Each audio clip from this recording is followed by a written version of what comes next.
Librería Hila, un espacio para la cultura y la contrahegemonía. En el audio cuento el día de hoy vamos a escuchar el cuento titulado Así fue salvado Wang Fo, de la escritora francesa Marguerite Yourcenar. El viejo pintor Wang Fo y su discípulo Lin erraban a lo largo de los caminos del reino de Han. Avanzaban lentamente porque Wang Fo se detenía de noche a contemplar los astros y de día para mirar las libélulas. Iban poco cargados, pues Wang Fo amaba la imagen de las cosas y no a las cosas en sí mismas. Y ningún objeto en el mundo le parecía digno de ser adquirido, salvo pinceles, frascos de laca y de tintas de China, rollos de seda y de papel de arroz. Eran pobres porque Wang Fo cambiaba sus pinturas por una ración de papilla de mijo y desdeñaba las monedas de plata. Lin, su discípulo, doblado bajo el peso de una bolsa llena de bocetos, encorvaba respetuosamente la espalda como si cargara la bóveda celeste, pues esa bolsa, a los ojos de Lin, estaba repleta de montañas bajo la nieve, de ríos en primavera y del rostro de la luna de verano. Lin no había nacido para recorrer los caminos al lado de un viejo que se apoderaba de la aurora y apresaba el crepúsculo. Su padre cambiaba oro. Su madre, la única hija de un mercader de Jade, que le había heredado sus bienes maldiciéndola por no haber nacido varón. Lin había crecido en una casa en donde la riqueza eliminaba los azares. Aquella existencia, cuidadosamente protegida, lo había vuelto tímido. Le temía a los insectos, al trueno y al rostro de los muertos. Cuando cumplió 15 años, su padre eligió una esposa para él y cuidó de que fuera muy bella, pues la idea de la felicidad que procuraba su hijo lo consolaba de haber alcanzado la edad en que la noche sirve para dormir. La esposa de Lin era frágil como un junco, infantil como la leche, dulce como la saliva, salada como las lágrimas. Después de las nupcias, los padres de Lin llevaron la discreción hasta morir, y el hijo se quedó solo en su casa pintada de cinabrio en compañía de su joven esposa que sonreía siempre, y de un ciruelo que cada primavera daba flores rosas. Lin amó a esta mujer de corazón cristalino como se ama un espejo que no se empaña jamás, a un talismán que siempre protege. Frecuentaba las casas de té para obedecer a la moda y favorecía con moderación a las acróbatas y a las bailarinas. Una noche, en una taberna, le tocó Juan Fo como compañero de mesa. El viejo había bebido para ponerse en estado de pintar mejor a un borracho. Su cabeza se inclinaba de lado, como si se forzara en medir la distancia que separaba su mano de la taza. El alcohol de arroz desataba la lengua de aquel artesano taciturno, y esa noche Juan hablaba como si el silencio fuera un muro, y las palabras, colores destinados a cubrirlo. Gracias a él, Lin conoció la belleza de los rostros de los bebedores desvanecidos por el humo de las bebidas calientes, el esplendor moreno de las carnes que el fuego había lamido desigualmente, y el rosado exquisito de las manchas de vino esparcidas en los manteles como pétalos marchitos. Una ráfaga de viento reventó la ventana, el aguacero se metió en la habitación. Wang Fo se inclinó para hacer admirar a Lin el fulgor lívido del rayo, y Lin, maravillado, dejó de temerle a la tormenta. Lin pagó la cuenta del viejo pintor y como Wang Fo no tenía dinero ni posada, humildemente le ofreció albergue. Caminaron juntos. Lin llevaba una linterna, su claridad proyectada sobre los charcos fuegos inesperados. Aquella noche, Lin supo, no sin sorpresa, que los muros de su casa no eran rojos como él había creído, sino que tenían el color de una naranja a punto de pudrirse. En el patio, Wang Fo reparó en la forma delicada de un arbusto, al cual nadie había prestado atención hasta entonces, y lo comparó a una joven que deja de secar sus cabellos. En el corredor, siguió maravillado en el camino vacilante de una hormiga a lo largo de las gritas del humo, y el horror del Lin por aquellos bichos se desvaneció. Al comprender que Wang Fo acababa de regalarle un alma y una percepción nuevas, Lin acostó respetuosamente al viejo pintor en la alcoba en donde su padre y su madre habían muerto. Desde hacía años, Wang Fo soñaba con hacer el retrato de una princesa de antaño tocando el laúd bajo un sauce. Ninguna mujer era lo bastante irreal para servirle de modelo, pero Lin podía hacerlo puesto que no era mujer. Luego Wang Fo habló de pintar a un joven príncipe tensado en el arco al pie de un gran cedro. Ningún joven del tiempo presente era lo bastante irreal para servirle de modelo, pero Lin hizo posar a su propia mujer bajo el ciruelo del jardín. Luego, Wang Fo la pintó vestida de hada entre las nubes del poniente, y la joven lloró, pues era un presagio de muerte. Desde que Lin prefería los retratos de Wang Fo hacia de ella, su rostro se marchitaba como una flor expuesta al viento caliente o a las lluvias de verano. Una mañana la encontraron colgada de las ramas del ciruelo rosa. Las puntas del chai que la estrangulaban flotaban mezcladas con su cabellera. Parecía aún más delgada que de costumbre y pura, como la belleza celebrada por los poetas de los tiempos cumplidos. Wanfo la pintó por última vez porque amaba este tinte verdoso que cubre el rostro de los muertos. Su discípulo Lin molía los colores, y aquella tarea le exigía tanta dedicación que se olvidó de verter lágrimas. Lin vendió sucesivamente sus esclavos, sus jades y los peces de su estanque para procurar al maestro los frascos de tintura púrpura que venían de Occidente. Cuando la casa estuvo vacía, la dejaron, y Lin cerró tras él la puerta de su pasado. Juan Fo estaba cansado de una ciudad en la cual los rostros no tenían ya ningún secreto de fealdad o de belleza que enseñarle. El maestro y el discípulo erraron juntos por el camino del reino de Han. Su reputación los precedía en los pueblos, en el umbral de las fortalezas y bajo el pórtico de los templos donde los peregrinos inquietos se refugian en el crepúsculo. Se decía que Guanfo tenía el poder de dar vida a sus pinturas como el último toque de color que agregaba a los ojos. Los granjeros venían a suplicarle que pintara un perro guardián, y los señores querían de él imágenes de soldados. Los sacerdotes honraban a Guanfo como a un sabio. El pueblo le temía como a un brujo. A Juan le alegraban estas diferencias de opinión que le permitían estudiar en su entorno las expresiones de gratitud, de temor o de veneración. Lin mendigaba el alimento, cuidaba el sueño del maestro y aprovechaba su éxtasis para darle masajes en los pies. Al despuntar la aurora, mientras el anciano aún dormía, iba a la casa de paisajes tímidos, disimulados tras ramos de juncos. Por la tarde, cuando el maestro, desalentado, tiraba sus pinceles en el piso, los recogía. Cuando Wang Fo estaba triste y hablaba de su vejez, Ling le mostraba sonriendo el sólido tronco de un viejo roble. Cuando Wang estaba alegre y bromeaba, Lin fingía humildemente que lo escuchaba. Un día, a la hora en que el sol se pone, llegaron a los suburbios de la ciudad imperial y Lin buscó para Juan Fo una posada en donde pasar la noche. El viejo se envolvió en sus harapos y Lin se acostó junto a él para calentarlo, pues apenas acababa de nacer la primavera y el piso de tierra aún seguía helado. Al romperse el alba, resonaron pasos pesados en los corredores de la posada, se escucharon los susurros asustados del posaero y órdenes gritadas en una lengua bárbara. Lin se estremeció al recordar que la víspera había robado un pastel de arroz para la comida del maestro. No dudando de que habían venido a detenerlo, se preguntó quién ayudaría a Guanfo a pasar el vado del próximo río. Los soldados entraron con linternas. La llama que se infiltraba a través del papel abigarrado lanzaba luces rojas o azules sobre sus cascos de cuero. La cuerda de un arco vibraba sobre su hombro y los más feroces rugían de pronto sin razón. Pusieron pesadamente la mano sobre la nuca de Guanfo, quien no pudo evitar fijarse que sus mangas no hacían juego con el color de sus abrigos. Sostenido por su discípulo, tropezando a lo largo de los caminos disparejos, Wang Fo siguió a los soldados. Los transeúntes amontonados se burlaban de aquellos dos criminales que sin duda llevaban a decapitar. A todas las preguntas de Wang, los soldados contestaban con una mueca salvaje.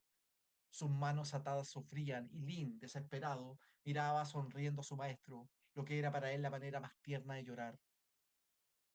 Llegaron a la entrada del Palacio Imperial, que erguía sus muros violetas en pleno día como un lienzo de crepúsculo. Los soldados hicieron atravesar a Guanfo innumerables salas cuadradas o circulares cuyas formas simbolizaban las estaciones, los puntos cardinales, lo masculino y lo femenino, la longevidad, las prerrogativas del poder. Las puertas giraban sobre sí mismas, emitiendo una nota de música, y estaban dispuestas de tal manera que se recorría toda la escala musical al atravesar el palacio de levante a poniente. Todo se concertaba para dar la idea de un poder y una sutileza sobrehumanos, y se sentía que las mínimas órdenes pronunciadas allí debían de ser definitivas y terribles como la sabiduría de los antepasados. Finalmente, el aire se enrareció, el silencio se volvió tan profundo que ni siquiera un ajusticiado se hubiera atrevido a gritar. Un eunuco levantó una cortina, los soldados templaron como mujeres y la pequeña tropa entró en el salón, donde presidía, desde su trono, el Hijo del Cielo. Era un salón desprovisto de muros, sostenido por gruesas columnas de piedra azul. Un jardín se abría al otro lado de los fustes de mármol, y cada flor contenida en su bosquecillo pertenecía a una especie rara traída de más allá de los océanos. Pero ninguno temía perfume, para que la meditación del dragón celeste no se viera turbada jamás por los bellos olores. En señal de respeto por el silencio en que estaban inmersos sus pensamientos, ningún pájaro había sido admitido en el interior del recinto y se habían echado hasta las abejas. Un muro enorme separaba el jardín del resto del mundo, para que el viento que pasaba sobre los perros reventados y los cadáveres de los campos de batalla no pudiera permitirse ni rozar la manga del emperador. El amo celestial estaba sentado sobre un trono de jade, y sus manos estaban arrugadas como las de un anciano, aunque tenía apenas 20 años. Su traje era azul para figurar el invierno y verde para recordar la primavera. Su rostro era bello, pero impasible como un espejo colocado demasiado alto, que no reflejará más que los astros y el cielo implacable. Tenía a su derecha el ministro de los placeres perfectos, y a su izquierda el consejero de los justos tormentos. Como sus cortesanos, alineados al pie de las columnas, alertaban el oído para recoger la menor palabra salida de sus labios. Se había acostumbrado a hablar siempre en voz baja. Dragón celeste, dijo Wang Fo, prosternándose. Soy viejo, soy pobre, soy débil. Eres como el verano, soy como el invierno. Tienes 10.000 vidas. No tengo más que una que está por terminar. ¿Qué te he hecho? Han atado mis manos que nunca te han dañado. Me preguntas qué es lo que has hecho, viejo Wang Fo, dijo el emperador. Su voz era tan melodiosa que daban ganas de llorar. Levantó la mano derecha, que los reflejos del pavimento de jade hacían parecer glauca como una planta submarina, y Guan Fo, maravillado por el largo de aquellos dedos delgados, buscó en sus recuerdos si no había hecho del emperador o de sus ascendientes un retrato mediocre que mereciera la muerte. Pero era poco probable, pues Wang Fo hasta entonces no había frecuentado la corte de los emperadores, ya que había preferido las chozas de los granjeros, o en las ciudades, los suburbios de las cortesanas y las tabernas de los muelles en las que riñen los estibadores. Me preguntas qué es lo que me has hecho, viejo Wang Fo, prosiguió el emperador inclinando su endeble cuello hacia el anciano que lo escuchaba. Te lo voy a decir, pero como el veneno del prójimo no puede deslizarse en nosotros más que por nuestras nueves aberturas, para ponerte en presencia de tus culpas, debo pasearte a lo largo de los corredores de mi memoria y contarte toda mi vida. Mi padre había reunido una colección de tus pinturas en la habitación más secreta del palacio, pues era de la opinión que los personajes de los cuadros deben ser sustraídos a la vista de los profanos, en cuya presencia no pueden bajar los ojos. En esos salones fui educado, viejo Guanfo, porque habían organizado la soledad a mi alrededor, para permitirme crecer en ella con el propósito de evitar a mi candor la salpicura de las almas. Habían alejado de mí el oleaje agitado de mis futuros súbditos, y no le estaba permitido a nadie pasar frente al umbral de mi morada, por temor de que la sombra de aquel hombre o de aquella mujer se extendiera hasta mí. Los contados viejos servidores que me habían adjudicado se mostraban lo menos posible. Las horas giraban en círculo, los colores de tus pinturas se avivaban con el alba y palidecían con el crepúsculo. Por la noche, cuando no lograba dormir, contemplaba tus cuadros y, durante casi 10 años, los miré todas las noches.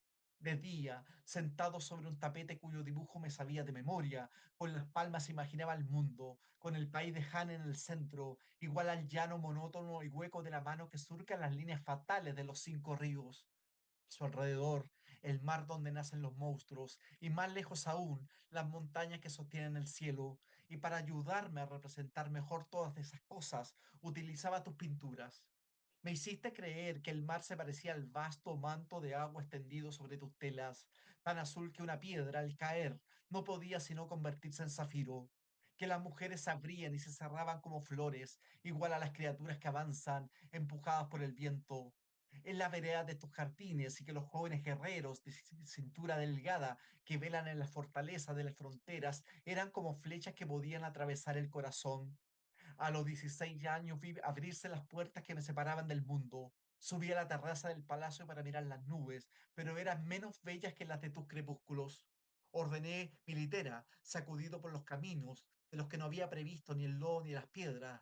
Recorrí las provincias del imperio sin encontrar tus jardines llenos de mujeres iguales a luciérnagas, tus mujeres cuyo cuerpo es como un jardín. Los guijarros de las costas me asquearon de los océanos. La sangre de los sacrificados es menos roja que la granada figura sobre tus telas. La miseria de los pueblos me impide ver la belleza de los arrozales. La piel de las mujeres vivas me repugna como la carne muerta que cuelga de los ganchos de los carniceros. Y la risa burda de mis soldados que revuelve el corazón. Me has mentido, Wanfo, viejo impostor. El mundo no más que un montón de manchas confusas arrojadas sobre el vacío por un pintor insensato, siempre borradas por nuestras lágrimas. El reino de Han no es el más bello de los reinos, no soy el emperador, el único imperio sobre el cual vale la pena reinar es aquel en el que tú penetras, viejo Juan, por el camino de las mil cuevas y de los mil colores. Solo tú reinas en paz sobre las montañas cubiertas de una nieve que no puede derretirse y sobre campos de narcisos que no pueden morir. Y es por ello, Wanfo, que busqué cuál suplicio te sería reservado a ti, cuyos sortilegios me hastiaron de lo que poseo y me dieron el deseo de lo que no poseeré.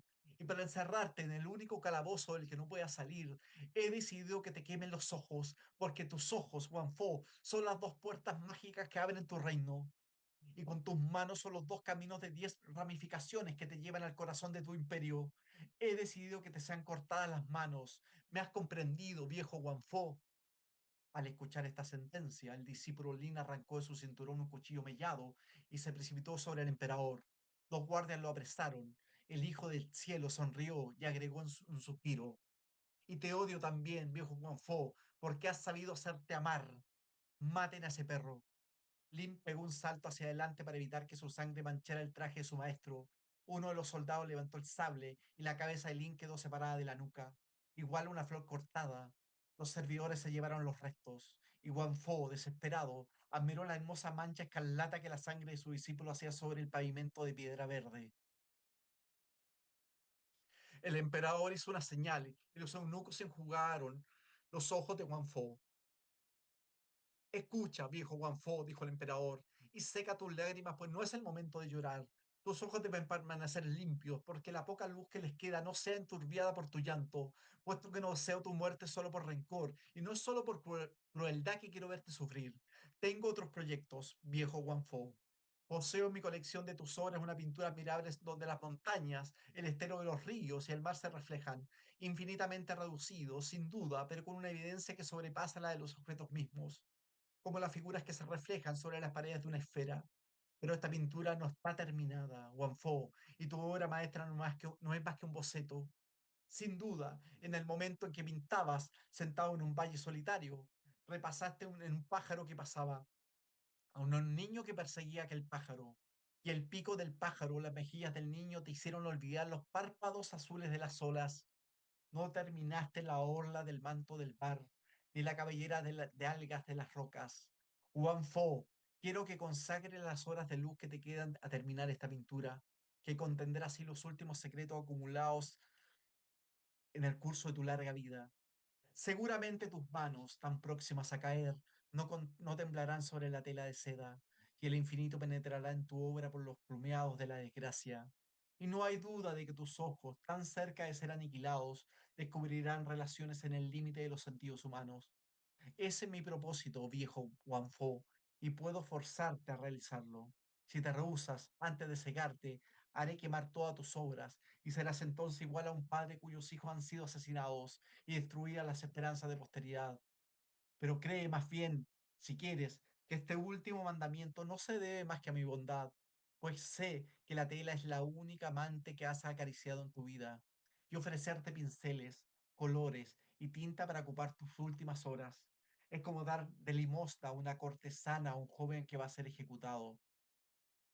Tras una señal del meñique del emperador, los eunucos trajeron respetuosamente la pintura inacabada en donde Guangfo había trazado la imagen del mar y del cielo. Guangfo secó sus lágrimas y sonrió, pues ese pequeño bosquejo le recordaba su juventud. Todo atestiguaba una frescura del alma a la cual Guangfo no podía aspirar más. Sin embargo, algo le faltaba, pues en la época en que Guam la había pintado no había aún contemplado suficientes montañas ni suficientes rocas bañando en el mar sus costados desnudos, y no se había impregnado lo bastante de la tristeza del crepúsculo. Guangfo escogió uno de los pinceles que le presentaba un esclavo y se puso a extender sobre el mar inacabado largas corrientes azules. Un eunuco agachado a sus pies molía los colores. Desempeñaba bastante mal aquella tarea, y más que nunca Wang Fo añoró a su discípulo Link. Juan comenzó por teñir de rosa la punta del ala de una nube posada sobre una montaña. Luego agregó sobre la superficie del mar pequeñas arrugas que volvían más profundo el sentimiento de su serenidad. El empedrado de Jade se tornaba singularmente húmedo, pero Wang Fo, absorto en su pintura, no se daba cuenta que trabajaba con los pies en el agua. La frágil barca que había crecido bajo los pinceles del pintor ocupaba ahora todo el primer plano del rollo de seda. El ruido cadencioso de los remos se levantó de pronto en la distancia, rápido y vivo como un aleteo. El ruido se acercó, llenó lentamente toda la sala, luego se detuvo y, suspendida de los remos del barquero, unas gotas temblaban inmóviles. Hacía tiempo ya que el hierro candente destinado a los ojos de Juan se había apagado sobre el brasero del verdugo. Los cortesanos, inmovilizados por el protocolo, con el agua hasta los hombros, se paraban sobre la punta de los pies. El agua alcanzó finalmente el nivel del corazón imperial. El silencio era tan profundo que se hubiera podido escuchar el caer de unas lágrimas.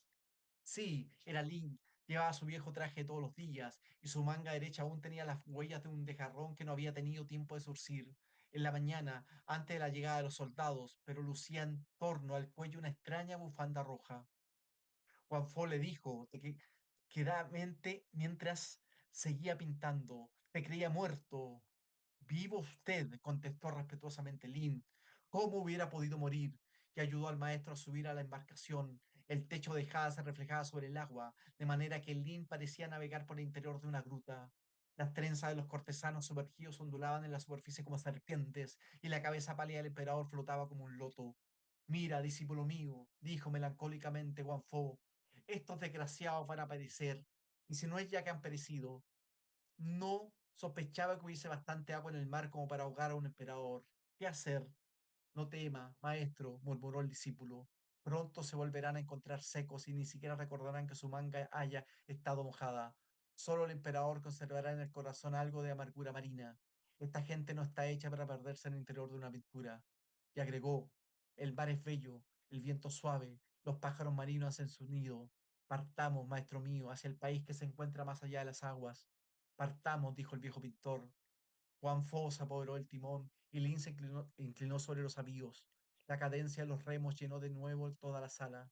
Era firme y regular como el latido de un corazón. El nivel del agua disminuía insensiblemente en torno a las grandes rocas verticales que volvían a ser columnas. Pronto, escasos charcos brillaron solo en las depresiones del empedrado de Jade. Los ropajes de los cortesanos estaban secos, pero el emperador conservaba algunos copos de espuma en las franjas de su abrigo. El cuadro, terminado por Wang Fo, estaba recargado contra una cortina. Una barca ocupaba todo el primer plano. Se alejaba poco a poco, dejando atrás de ella una delgada estela que se cerraba sobre el mar inmóvil. Ya no se distinguía el rostro de los dos hombres sentados en la embarcación, pero aún se divisaba la bufanda roja de Lin y la barba de Wang Fo que flotaba al viento. La pulsación de los remos se debilitó y cesó, obliterada por la distancia. El emperador, inclinado hacia adelante, la mano sobre los ojos, miraba alejarse la barca de Juan, que no era más ya que una mancha imperceptible en la palidez del crepúsculo. Un vaho de oro se elevó y se desplegó sobre el mar. Finalmente, la barca viró tras una roca que cerraba la entrada hacia el mar abierto. La sombra de un farallón cayó sobre ella. La estela se borró en la superficie desierta y el pintor Guanfo y su discípulo Lin desaparecieron para siempre por aquel mar de jade azul que Guanfo acababa de inventar. Fin. Así finaliza este maravilloso cuento titulado Si fue salvado Guanfo de la escritora francesa Marguerite Yourcenar.